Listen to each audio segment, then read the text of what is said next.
Estamos prestes a ver o lançamento da nova geração de placas GeForce da NVIDIA. E como uma forma de esquenta, nós preparamos este conteúdo aqui.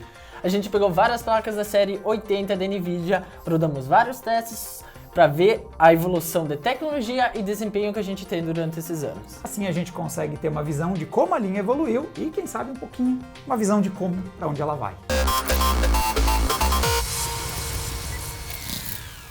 Bom, a gente juntou o maior conjunto que a gente conseguiu em uma linha das GeForce, que inclusive boa parte estão aqui na mesa. Cassiano rodou vários testes com esses caras aqui.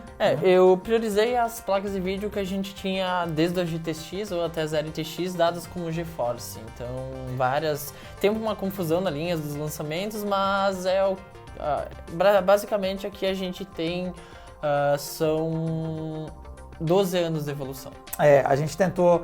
A linha GeForce, ela tem modificações ao longo do caminho, então, por exemplo, depois a gente teve as 80, teve as 80 Ti, teve as Titan, teve as Supers, teve variações.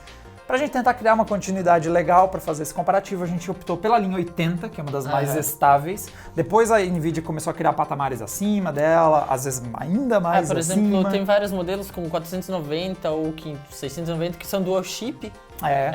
Não era um monochip, daí depois surgiram as TIs, que eram modelos com um chip só, mas bem melhores. Mas a gente partiu na 80, que geralmente também são as primeiras a ser demonstradas como produto, né? Exato. E aproveitar, já pedi o like, galera, esses conteúdos, vocês que curtem os conteúdos do Adrenalina e gostam quando a gente passa trabalho rodando vários testes, aproveita, se não se inscreveu ainda, se inscreve no Adrena, que vocês ficam sabendo quando o Cassiano sofre rodando muitos benchmarks ou a gente derrete olhando tabelas de especificação, porque a gente olhou bastante especificações para fazer esse vídeo aqui. E vamos começar comentando da nossa mais velha da mesa? Sim. Então, senhoras e senhores, essa aqui não é apenas a mais velha que está na mesa, mas é também, segundo as pesquisas que eu fiz, a nossa placa mais velha. Sim, e na verdade é quase um empate, são questões de meses, tá? Nós temos modelos, dois caras aqui que são do ano de 2008. Essa aqui é a mais velhinha, pelo que eu vi, a 9800 GTX é a placa de março. Então nós temos uma questão de meses para depois sair essa aqui. Se não me engano, é julho. Também de 2008. Na mão do Cassiano tá a GTX 280, se eu não me engano. Isso, a GTX 280. Esse é um modelo que era baseado muito nas referências, ela não é um modelo da referência, é uma XFX. E elas já começaram a linha mesmo, que eram a GTX 200. Cheguei a X80, no caso, que depois foi 480, 500, 600, 700, 10 e assim vai. O GTX às vezes vai pra frente, às vezes vai pra trás, às vezes é GTS, às vezes não é mais GTS, às vezes é TI. Então, às vezes, quando você olha o line-up da NVIDIA, começa a ir muito para trás, você começa a ter umas gerações que são um pouco mais confusas. Sendo que eles tiveram aí, teve primeira série com a 256, que foi a primeira placa lá atrás, que é o que inclusive a NVIDIA está comemorando o aniversário, o lançamento dela. Aí vai passar vários modelos, 1000, 2000, 3000, 4000. Aqui a gente tem justamente dos últimos 1000, que é os 9000. Aí a gente tem esse giro para a série 100, que a gente não tem nenhuma aqui. A série 100, se não me engano, era só para OEM, mas não tinha muita placa mesmo. Aí a gente passa a estar na série 200, que a gente inverteu. Desculpa. Na série 200. Para a gente colocar toda essa galera num gráfico de performance, já temos o primeiro problema, e a culpa é delas. As duas são em 65 nanômetros, as duas são Tesla, a microarquitetura. E elas não rodam nada. DirectX. Não é que elas não rodam nada, elas não rodam DirectX 11. Eu me surpreendi que todas ligaram, tá? Todas funcionaram. Tem várias placas aqui que a gente, da Florianópolis, tem bastante oxidação em placa de vídeo e acaba que eu achei que alguma não ligaria, mas acabaram que todas funcionando. Foi bem legal de testar elas, foi bem legal procurar os drives. Tem drives, por exemplo, aqui a gente já tá no, por exemplo, drive 480 e... aqui tava no drive 300 ainda. Que vários meses. Que eventualmente a NVIDIA para de dar suporte. Para de dar suporte. Chega um momento que eles param de dar suporte. Né? Primeiro porque não tem mais o que otimizar na arquitetura. Segundo é porque tem tanta pouca gente usando que a NVIDIA decide que não vale a pena gastar o tempo dos engenheiros dele dando otimização para a placa de 2008, desculpa. Desculpa por ter te considerado mais nova. Mas o que acontece aqui? Esses caras ainda estão no mundo do DirectX 10 e parou. Então, não é todo teste que consegue rodar. Então, qualquer placa que é DirectX 11 vai rodar DirectX 12, isso facilita muito. A gente pode testar qualquer coisa daqui para cada mesa. Mas lá, a gente precisou improvisar. E é claro, talvez você já tenha reparado na mesa, nós temos uma referência quando o assunto é performance no PC. Isso, para quem não conhece, é um CD no tempo dos Sumérios, eles usavam isso em placas de argila e gravavam dados aqui, em escrita cuneiforme. E a gente colocava numa bandeja que engolia isso aqui e lia dados. Levava meses. Não é tão antigo assim, mas eu não tenho nenhuma saudade de CD. Mas esse é DVD ou é CD? Tanto faz. Esse é DVD. Esse é DVD. É um pouquinho avançado já. Mas essa coisa super antiga que a gente puxou a gente achou numa gaveta aqui. Mas sim, nós usamos a grande referência, uma das grandes piadas do mundo do hardware que dura até hoje, Crysis, porque ele tem suporte a DirectX 9 e é pesado. É pesado. O Crysis ele tem suporte a DirectX 9 e ao 11, mas eu parti do DirectX 9 para ter uma comparação entre todas elas. A gente teve um pequeno problema na 980, 1080 e 2080, pelo simples fato que parece que o jogo quebrou quando a gente colocou essas placas. A gente estava com uma plataforma que era uma i9 9900K, e tava com bastante RAM, era uma ótima plataforma para empurrar uma quantidade de quadros absurda, mas quando a gente estava utilizando um jogo no Full HD Ultra, ele estava na qualidade mais alta possível, com essas placas ela não passava dos 30% de uso e não estava passando dos 97 FPS, então a gente teve uma limitação ali, talvez até própria da engine gráfica do jogo. Aquela altura em que a gente não sabe mais dizer qual é o problema. Se é o motor do jogo que não vai querer passar dos 100 quadros, e ele super se ofendeu aqui. Se o motor gráfico não conseguiu passar dos 100 quadros, se a tecnologia não consegue escalonar, pode acontecer, chega uma altura que não dá para escalonar, e talvez Crysis 1 seja um jogo que não foi pensado para ser rodado a mais de 100 quadros, sim. Ele foi pensado para, na melhor das hipóteses, rodar, na época que ele foi lançado. Então chegou uma altura que o teste visivelmente, não é que 980 para frente não aconteceu evoluções. Que ele quebrava meio que no Full HD, ele acabava dando uma quebrada. Pelo simples fato que ele não foi um jogo muito para Full HD. Na época Full HD era que nem 8K hoje, entende? Era uma coisa meio irrealista. E a gente tinha, por exemplo, quando eu coloco abaixo as resoluções, ele até que pega a taxa de quadros mais altos, eu abaixo as texturas, mas daí não conseguia um meio de comparação. Aí algumas placas de vídeo iam chegar no teto mesmo do processador, e não é o que a gente quer. Depois que a gente sai dessas duas primeiras placas, as coisas dão uma boa melhorada daqui pra frente da mesa. Porque quando a gente introduz esta aqui, a GTX 480, a gente passa a falar de placas que conseguem operar em DirectX 11 e, por tabela, o DirectX 12. Então, entra em tudo que é teste que a gente quiser moderno. Então, essa é uma placa que ainda consegue operar nos dias de hoje. Por exemplo, essa placa aqui, essas duas já tem poucos jogos que elas conseguem estar rodando que estão sendo jogados na atualidade, mas essa é uma placa que consegue estar em operação ainda. Mesmo lançamentos, pelo menos ela tem suporte aí até a DirectX 12. Sim. Já é GDDR5, não é mais GDDR3. Sim, foi a primeira implantação do GDDR, aqui elas operavam ainda em 3, aqui tinha 500 megabytes em GDDR3, aqui já tinha 1 gigabyte. E essas implementaram 1.5. Números meio quebrados, a gente vai ver muitos números quebrados ainda durante essa lista, mas... Já é uma melhoria tanto, hein? Melhorou muito também a frequência efetiva das memórias. A gente vê também na tabela de especificações que a frequência efetiva ela aumenta conforme o desempenho também das gerações, ela vai aumentando também. Porque os jogos vão querendo cada vez também mais memória e memória mais rápida, sempre ajuda o chip gráfico. Com certeza. E agora aqui nós temos, da 480 para 580, é uma evolução mais modestona, porque nós temos aqui duas placas na mesma arquitetura. As duas são Fermi. Essa aqui é a Fermi 2.0, mas basicamente eles refinaram o chip, eles tiraram mais proveito, aumentaram as frequências, memórias mais rápidas e ela também opera com 1.5 GB de memória. E é uma placa de 40 nanômetros, aqui nós temos um modelo da MSI Lightning, então aqui nesse caso é uma das placas que nós não temos mais o modelo referência, assim como os primeiros anos lá na frente. E é uma placa que, assim, apesar de ser a mesma litografia, ser a versão 2.0 da mesma microarquitetura, quando a gente olha nos gráficos nossos comparativos, tanto em DirectX 11 quanto 12, ainda tem um ganho, mas é mais modesto. Principalmente em DirectX 12, sim. Ela não tem um ganho tão expressivo, mas em DirectX 11 até ela conseguiu dar uma diferença legal da antecessora. Agora as coisas realmente começam a dar uma embalada legal aqui. A GTX 680, nova arquitetura. Então nós já passamos a ter uma placa Kepler, nós passamos a ter uma nova litografia, chegamos aos 28 nanômetros, então já tem ganhos expressivos de performance, continuando aí a nossa escadinha, tanto em DirectX 11 quanto em DirectX 12. Aqui a gente já tem um aumento significativo nas frequências e a gente começa a operar com placas de vídeo com boost. Essas placas de vídeo elas operavam em frequências fixas, agora a gente tem uma placa de vídeo com boost. Elas têm aquele Game Boost, por exemplo, elas operam na faixa dos 1000 e se ela está operando um jogo mais leve ou às vezes não tão alta carga, ela consegue dar um boost em frequências um pouco maiores. É uma tecnologia que ficou muito importante para a NVIDIA. Muito importante. Porque ela varia muito as frequências daqui para frente, vocês vão ver tem placa que você tem um valor de referência, na prática é bem diferente. Cara, para ter ideia, a gente vai comentar, mas a gente tinha placas aqui que operavam na faixa dos 600 MHz e hoje a gente tem placas que operam na faixa dos 2000. Então a gente tem uma diferença respeitável. Uma diferença respeitável. Aqui não temos grandes saltos. Uma coisa que é legal antes de a gente passar para essa geração, antes de a gente ir para a série 700, mostrar um carinha da série 600 que a gente tem aqui.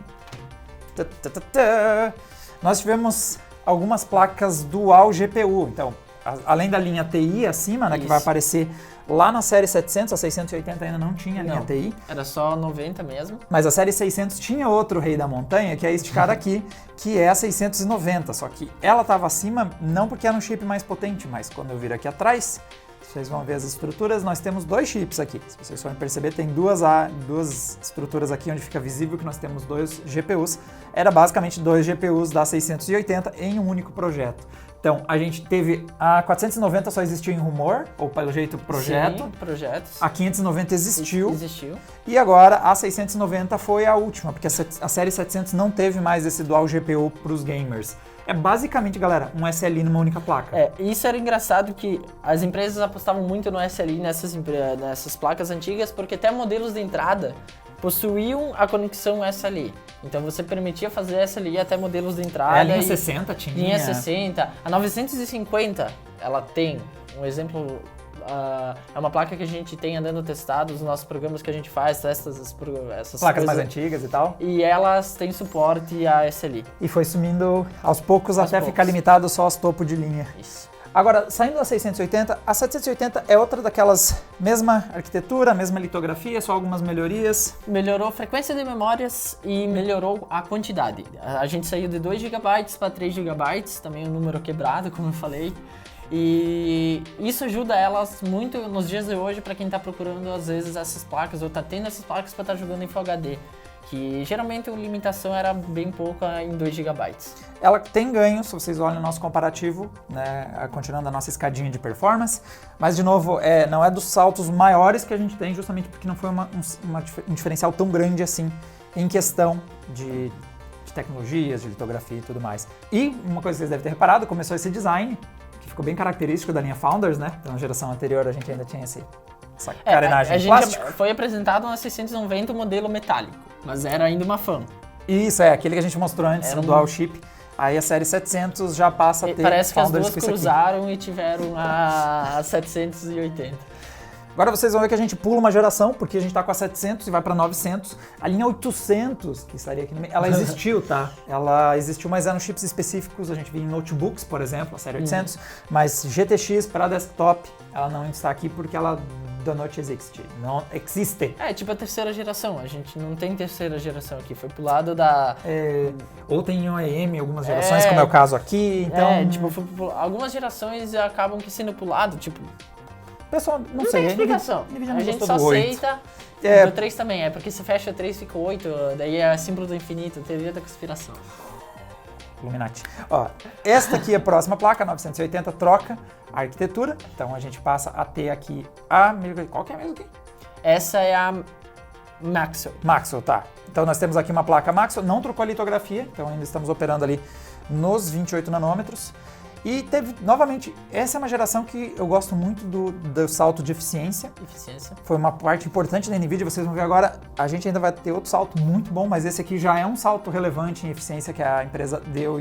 Não é só uma questão de performance, também é eficiência comparado com gerações anteriores. E este modelinho aqui também apresenta uns ganhos relevantes de performance comparado com a 780, quando a gente olha lá no nosso comparativo. E agora a gente vai para um dos meus saltos favoritos dessa mesa. Talvez a melhor evolução que a NVIDIA teve em toda nessa progressão da nossa timeline aqui, que é a série 10. Tem muita coisa que foi feita aqui. Então, litografia reduziu, nós caímos aí para os 16 nanômetros. Nós temos uma nova microarquitetura, temos aqui a Pascal. E, cara, muita coisa evoluiu. Saltou a quantidade de memória. Dobrou, na 980 a gente estava utilizando 4 GB, aqui a gente está utilizando 8. É um salto absurdo, sem contar a eficiência desse chip, que a gente tinha um TDP muito alto nas gerações anteriores, até a questão do consumo, da questão das pinagens mesmo. A gente todas antes utilizavam duas conexões de pino, essa partiu simplesmente para ela conseguia ser alimentada só para um pino. Né? Essa é a única placa da mesa que tem somente um conector. Então, olha a realidade que nós tínhamos. A geração anterior, a 980, nós temos 2 conectores, um de 8 e um de 6. Com a 1080 a gente tem somente um conector de 8 pinos, a gente tem o dobro de memória RAM, a gente tem troca da tecnologia da memória, de GDDR5 para 5X. Isso, aumentou muito as frequências das memórias, a frequência efetiva das memórias aumentou muito.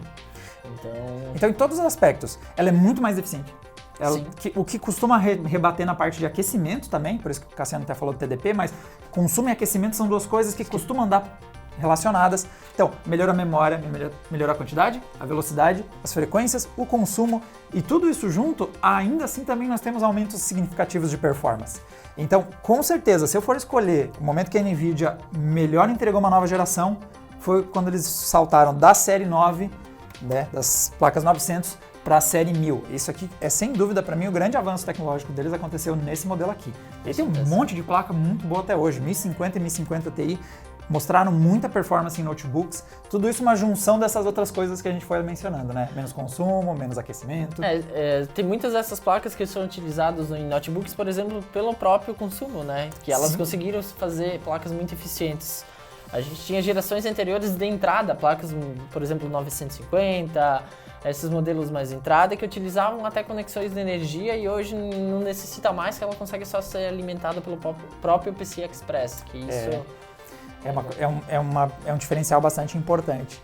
E a última da fila, ela tem muita coisa pra gente falar, porque tem bastante modificação. Então, primeira coisa, nova microarquitetura, nós temos aqui as Turing, nós temos também a introdução de uma litografia menor, 2 nanômetros, e aqui nós temos uma mudança de filosofia muito importante, porque o que acontece? Desde que a gente está vindo aqui, quando a gente fala de CUDA, quando a gente fala de placas de vídeo, a gente está falando de chips que têm tem uma estrutura única, basicamente, que lida com múltiplas funções. Então, a placa de vídeo, ela tem o pipeline, tem tudo que ela faz, é basicamente uma arquitetura distribuída por todos os núcleos. Aqui, a NVIDIA dedicou núcleos com funções diferentes, então é uma mudança de mentalidade muito grande. Eles introduziram 2 novas estruturas, que são os núcleos tensores e os núcleos RT. Então, além de você ter o GPGPU, né, o chip gráfico de uso geral, que faz aí o que você palpa toda a obra ali, nós tivemos estruturas especializadas. E aqui nós tínhamos um objetivo bastante claro, queremos entregar um recurso novo gráfico, né? Sim, no caso foi a introdução do Ray Tracing e DLSS. Essas tecnologias que são realizadas com porções dedicadas do hardware. E também muito importante que a gente tem um aumento absurdo nas memórias, porque a gente passa a ter a troca depois de quase 10 anos da tecnologia de GDDR5 ser utilizada de GPU, a gente tem o GDDR6, que isso aumentou muitas frequências. Tem um aumento um pouco maior nas 2080 Super, mas a gente nem colocou ela nessa mesa porque praticamente elas são refresh das 2080, elas não são consideradas uma outra linha, nem, por exemplo, as 480 e 580, que são 2 placas diferentes, com nomenclaturas diferentes. A própria NVIDIA meio que só colocou o sufixo super, deu uma mexidinha, um tapinha no visual. Então, aqui nós temos um ponto bastante polêmico, porque ao longo dessa mesa o preço subiu bastante. Sim. Um exemplo, essa placa aqui, lançada a $299 em 2008. Aqui nós temos uma placa que custa $699. E não é nem o topo de linha. É claro que o topo de linha é difícil de apontar porque meio que mudou. Surgiu a linha TI. Então, nós temos a 2080 Ti indo para casa dos $1.000. E enquanto que quando a gente olhava para um cara que nem a 580, 680, eles eram o topo de linha. Ignorando a 690, que era dual chip, mas né, quando a gente falava de um único chip. Então, o preço subiu bastante. E quando a gente compara a série 10 com a série 20, são uma das menores evoluções que a gente viu em termos de performance, quando a gente compara o desempenho. Isso porque a lógica da NVIDIA você tem ganhos de performance, então uma 2080 entrega mais desempenho que uma 1080, nós temos aquela evolução de geração, é menor que outras evoluções que a gente viu, só que a lógica nós temos novas tecnologias aqui. Então não é um comparativo só de evolução da performance, é evolução da performance e introdução de novos recursos. Então, o lançamento teve essa polêmica. Teve o pessoal que olhava e, bom, se eu vou ter quase a mesma taxa de quadros, eu não me importo. E teve, por exemplo, um exemplo claro é quando que a gente vai querer fazer stream, isso prático, não colocando Ray Tracing, DLSS na prática, mas tem algumas placas, por exemplo, a série 500 para trás, elas não conseguem lidar bem com a parte de codificação em vídeo e jogar.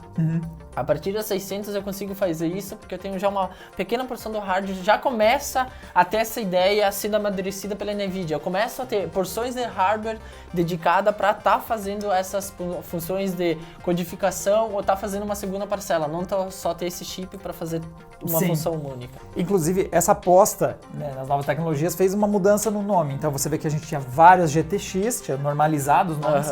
Aqui a gente tem a nomenclatura RTX, indicando esse branding em torno do Ray Tracing.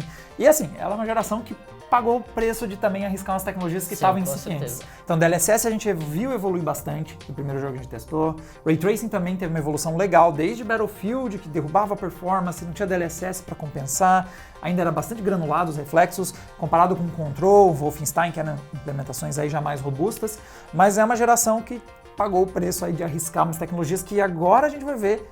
Os consoles estão trazendo alguns desses recursos, vamos ver se ela vai decolar. Agora é o momento, ou como eu gosto muito de dizer, né, vai rolar um momentum para ver se vai saltar essa tecnologia ou não. Bom, Cassiano, mais algumas tecnologias para a gente destacar? Então, para quem trabalha muito com stream, com gravação, e desde o passado a gente tem a ideia também da NVIDIA já amadurecendo essa questão de posição de hardware para fazer situações diferentes. Desde a 6ª geração para frente, a gente tem o NVENC. Muita gente hoje utiliza e ela já estava presente nas 6ª gerações.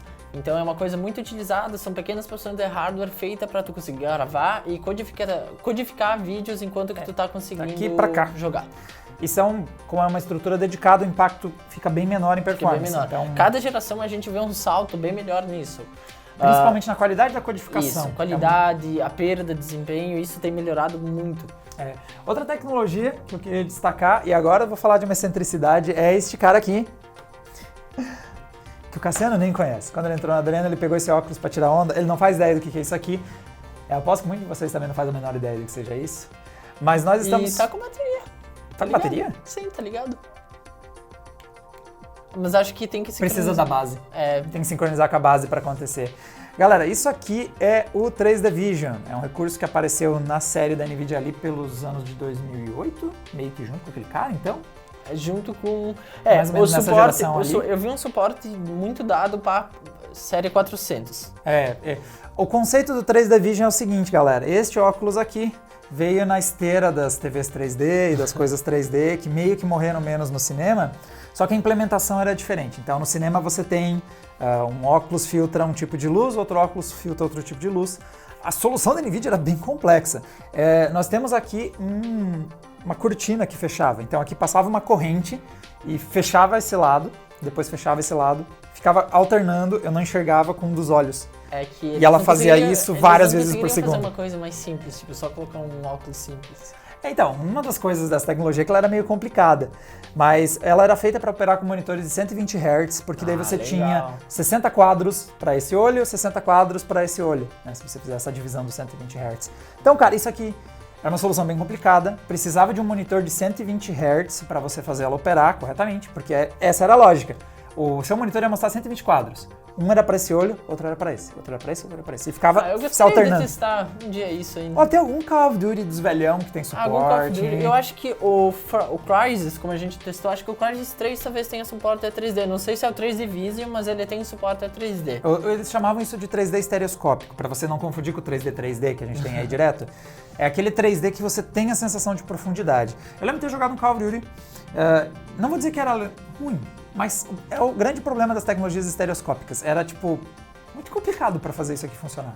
Tinha que pôr o óculos, tinha que ter um monitor indicado, até acender a luzinha. Depois a gente pode tentar configurar para você ver como é que tem um gostinho do passado. Mas, resumindo, foi descontinuado, acredite se quiser, em 2019.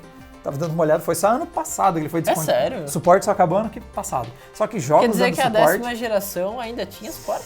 Eu não sei o que funcionava, eu acho que era para algumas funcionalidades mais básicas, não sei se jogos davam muito suporte. Mas esse carinha aqui, aí ficou pro passado das tecnologias aí que não vingaram, pelo menos dá para tentar. Outra curiosidade também é isso aqui. Estávamos falando de Dual GPU? Essa é a nossa placa mais antiga com 2 chips gráficos. E o que ela tem de diferença da nossa 690? Essa placa de vídeo a gente tinha um problema que os componentes eram muito grandes. A gente tinha uma quantidade grande de nanômetros, os componentes eram maiores, transistores, capacitores eram muito maiores e acabava que o dual GPU era muito bom se você conseguia simplesmente colocar 2 PCB em cada lado. Então, essa GPU, ela tem 2 PCBs. A gente tem um lado que tem o PCB onde conecta com o PCIe e outro que é o PCB onde que tem uma outra GPU e elas estão ligadas por 2 pontes, que é a conexão dela. Tanto se tu olhar aqui, cada limitação aqui, ela vai um para um lado e uma para o outro. Então, elas não são a limitação tipo divide. Não é tipo esse projeto que a gente tinha mostrado antes para vocês, que só tem um PCB, né? Nós tínhamos e os 2 chips gráficos estão no mesmo projeto. Não, ela tinha realmente 2 PCBs, um de costas pro outro. Um de costas pro outro, o chip estava ali resfriado por uma mesma fanblower. E a gente podia ainda fazer SLI disso daqui, então a gente podia fazer um 4 4-way SLI com este cara. Bom, pra gente encerrar, vamos para as nossas favoritas, Cassiano? Sim. Melhor geração, melhor placa, o que você curte mais? Então, falando em beleza, não agora em tecnologia, eu acho essa aqui uma das mais bonitas. Talvez tem pessoas que não vão negar, mas eu acho ela uma das mais bonitas. E a 2080. Eu, se eu fosse ficaria com essas duas hoje, escolhendo 2. Se fosse 3, se fosse o meu top 3, seria essa e a 1080. Essa aqui eu acho que é um dos melhores acabamentos que a NVIDIA já fez. A gente não... Perfeito acabamento. Esconde o PCB completamente. Eu acho que combinou muito com a temática e o que eles trouxeram junto com o Ray Tracing da LSS. Vê que não dá pra ver nada do PCB. Tem acabamento do início ao fim dela, então realmente é um produto muito bem acabado. É um dos produtos mais belos do mercado, né? Se tu vai ver até hoje das 2080. Ela, principalmente em eficiência e resfriamento, Sim. Nem se compara com os modelos anteriores Blower. Eu vou ficar com a série 10, tanto por causa de estética, eu acho esse visual muito bom, apesar de ser uma placa Blower. É meu projeto favorito em todos os aspectos, salto de tecnologia, visual, novas tecnologias introduzidas, eficiência introduzida, mas a lenda mesmo não é nenhum desses, cara. Se eu for pegar a minha GeForce favorita de todos os tempos, é este cara aqui. Eu não acredito, eu não estava esperando isso.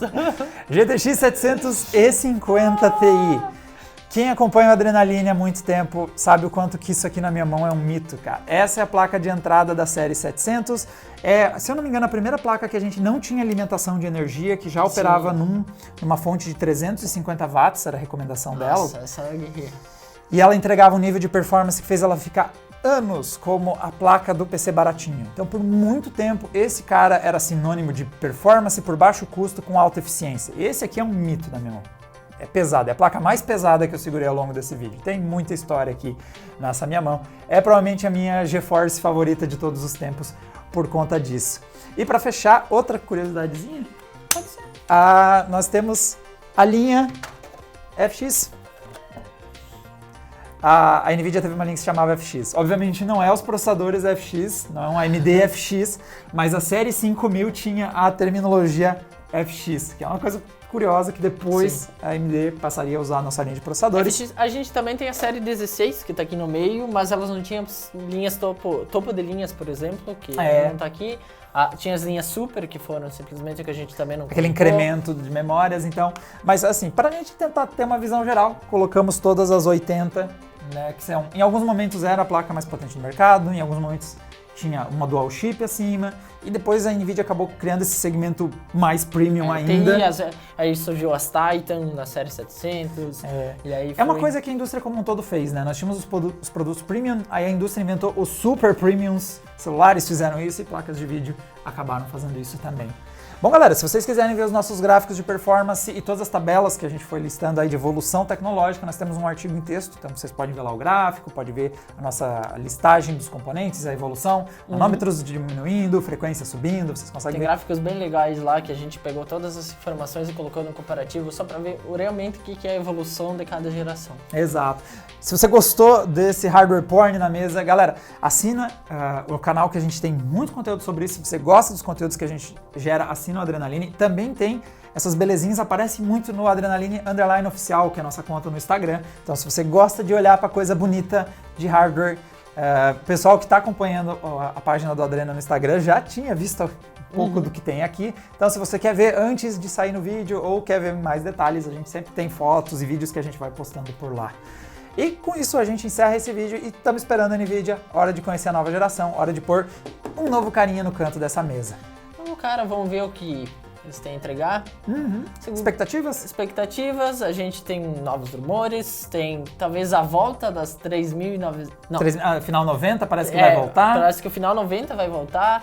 A gente não sabe se trata de 2 GPUs, se é um single GPU, então a gente só vai esperar. A gente tá muito ansioso, eu tô sempre esperando elas estarem chegando, mas nunca chegam. Vai ter muito teste pra gente quando elas chegarem.